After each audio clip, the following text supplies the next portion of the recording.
सास बहू का लिव इन रिलेशन। नेहा खुले विचारों वाली लड़की थी। अरे नेहा, क्या दिन में सोती है? ससुराल में ऐसा नहीं चलेगा, वहां तो काम करना पड़ेगा। काम जितना काम होगा कर लूंगी माँ, पर अगर कोई ये कहे कि सारा आराम छोड़कर सिर्फ काम ही करना है तो ना भी ना, मुझे नहीं करनी शादी। अरे कैसी बात कर रही हो? अच्छा चलो जाकर नहा लो, मैं नाश्ता लगा देती हूँ, फिर तुम्हें कॉलेज भी तो जाना है। नेहा कॉलेज के लिए निकल जाती है। वो सोचने लगती है कि ससुराल में वो कैसे मैनेज करेगी। क्या हुआ नेहा, परेशान लग रही हो? अरे यार, तू तो मुझे जानती है ना, मुझे अपनी लाइफ बिल्कुल परफेक्ट चाहिए, लेकिन लग नहीं रहा लोग मानेंगे। यार कहीं मेरी शादी ऐसे घर ना हो जाए जहां मेरी जिंदगी ही नरक हो जाए। अरे मैंने ना कल एक इंग्लिश फिल्म देखी थी, उसमें भी कुछ ऐसी ही समस्या थी हीरोइन की। अच्छा, तो फिर क्या किया उसने? उसने तो अपने होने वाले पति से साफ साफ कह दिया कि वो पहले उसके घर कुछ दिन तक बिना शादी के रह कर देखेगी, और अगर ठीक लगा तो ठीक, वरना तेरे मेरे रास्ते अलग। अरे हाँ यार, ये तो बिल्कुल सही आइडिया दे रही है तू मुझे। चल मैं तो चली, थैंक्स यार, तूने मेरी प्रॉब्लम सॉल्व कर दी। ये बोलकर नेहा खुशी खुशी वहां से निकल जाती है, लेकिन पीछे से उसकी सहेली कहती है, अरे नेहा, नहीं नहीं, कुछ नहीं सुनना मुझे। ये बोलकर वो वहां से चली जाती है। हे भगवान, पूरी बात सुने बिना ही चली गई। अरे वो तो विदेशी फिल्म थी, वहां सब चलता है, लेकिन ये तो भारत है, सभ्यता और संस्कारों वाला देश, जहां शादी से पहले लड़की को ससुराल में नहीं रखा जाता। खैर, नेहा मस्त होकर घर आती है।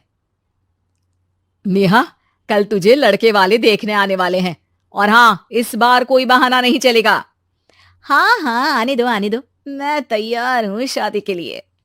अगले दिन लड़के वाले आते हैं, जहां लड़का कहता है, मुझे अकेले में लड़की से कुछ पूछना है। हाँ हाँ, क्यों नहीं बेटा, जाओ नेहा, घर तो दिखा दो इन्हें।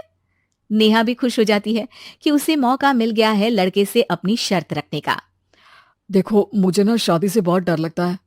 पता नहीं कैसी लड़की आए, तालमेल बना पाए कि नहीं मेरे परिवार से। मैंने कई घरों में रोज का क्लेश होते देखा है। तुमने तो मेरे दिल की बात कर दी। मैं भी यही सोच रही थी कि भाई सास तो अच्छी होनी चाहिए, पति सपोर्ट करे ना करे, रहना तो पूरे दिन सास के साथ है। लेकिन मेरे पास ना इसके लिए एक बहुत अच्छा आइडिया है। अच्छा, कैसा आइडिया? क्यों ना शादी के पहले मैं कुछ दिनों तक तुम्हारे घर आकर रह लूं, तुम लोग मुझे समझ लेना, मैं तुम लोगों को समझ लूंगी।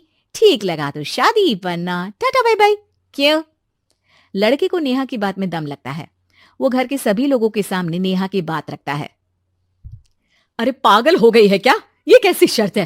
अरे शादी से पहले मैं क्यों तुझे किसी और के घर भेजूंगी रहने? अरे लड़की के ख्याल तो 20 साल आगे के हैं, इतनी भी खुले विचारों वाली लड़की नहीं चाहिए हमें। अरे माँ, क्या बुरा और गलत बोल रही है ये? रहना तो हम दोनों का है ना। कल को कोई परेशानी आई तो तुम सब तो ये बोलकर निकल जाओगे कि जिंदगी तुम लोगों को ही निभानी है। तुम लोगों को जो करना है करो, तब क्या करूंगा बताओ? सबके समझाने पर वो लोग मान जाते हैं। वाह, मैं 2-3 दिनों में पैकिंग कर लूंगी, तो आकर मुझे ले जाना। और नेहा पहुंच जाती है विशाल के घर। आओ आओ, ये रहा तुम्हारा कमरा। इस घर में तुम एज अ गेस्ट रहो, लेकिन माँ तुम्हें बहू की तरह ही ट्रीट करेंगी, और तुम भी उन्हें सास की तरह ही रखना। बस फिर क्या था, शुरू हो जाता है लिव इन सास बहू का ड्रामा। अरे चाय तो बना दे बहू। जी सासू माँ, अभी लाई। नेहा चाय लेकर आती है कि बस चाय लेकर आई हो, इसके साथ पकोड़े भी ले आती।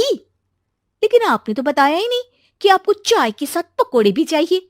हाँ हाँ, अब तो पता चल गया ना। रात को खाना खाने के बाद नेहा किचन में खटर पटर कर रही होती है। क्या हो रहा है वहां नेहा? माँ जी, मैं ना रात को अदरक वाली चाय पीकर सोती हूँ, ये मेरी आदत है। अच्छा, तो जरा मेरे लिए भी बना देना।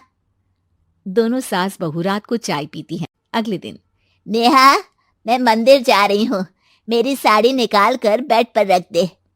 नेहा सास के लिए साड़ी निकाल कर रख देती है। वो देखती है कि उसके आने के बाद से सास ने घर का कोई भी काम करना छोड़ दिया है। यार मैं क्या करूं? ऐसा ससुराल तो मुझे नहीं चाहिए था जिसमें मैं ही सारा काम करूं। मैं तो ऐसा घर चाहती हूं जहां सास और बहू दोनों मिलकर किचन में काम करें। हे भगवान, रात को चाय पी ली, पेट में गैस बन गई, अब तो चला भी नहीं जा रहा है। मुझे तो ऐसी बहू चाहिए जो हेल्थ के प्रति कॉन्शियस हो, क्योंकि वो ठीक रहेगी तभी तो मैं ठीक रहूंगी। दोनों समझ जाती हैं कि वो लोग एक दूसरे के लिए नहीं बने हैं। अगले दिन नेहा, जरा चाय तो ले आना। नेहा चाय के साथ चिला भी बनाकर ले आती है। सास खा पीकर सो जाती है। अगली सुबह तेरी बुआ सास आ रही है, उसे मैंने तेरे बारे में बताया है। तभी वहां गंवार से एक महिला आ जाती है। चलो यहां से निकलो, कुछ नहीं है खाने के लिए, जाओ। ए नेहा, तमीज से बात करो, ये मेरी ननद यानी आशीष की बुआ है। हाय रे दैया, इतनी अकड़ वाली लड़की! अरे यही है ना जो शादी से पहले ही आकर बस गई है यहाँ पर। बस नहीं गई हूं, बसना है या नहीं ये डिसाइड करने आई थी, लेकिन इन लोगों के रिश्तेदार इतने गंवार हैं तो मैं तो ना कर रही इस घर में शादी। अरे भाभी, अरे क्या कमी थी हमारे आशीष में जो आपने ऐसी लड़की की शर्तों को मान लिया?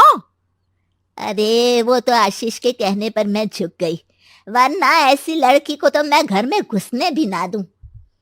ए हेलो, ऐसी लड़की कैसी लड़की? हाँ, बिना समझे बुझे शादी कर लूं? अब तो समझ गई ना कि हम लोग गांव के हैं। भाभी को खाट पर सोना और रिश्तेदारों का गांव से आना जाना तो लगा ही रहना है इस घर में। हाँ हाँ, मैं तो किसी मॉडर्न घर में शादी करूंगी। ये बोलकर नेहा वहां से चली जाती है। अपने घर में आकर नेहा कहती है, ना मां ना, लिव इन में रहकर देख लिया, ये गांव के लोगों का कोई भरोसा नहीं है।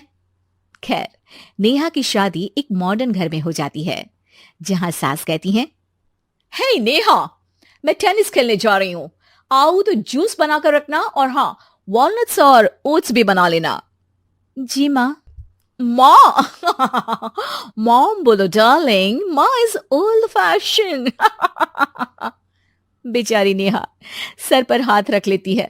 हे भगवान, ये सास तो सास ही होती है, गांव की हो या शहर की।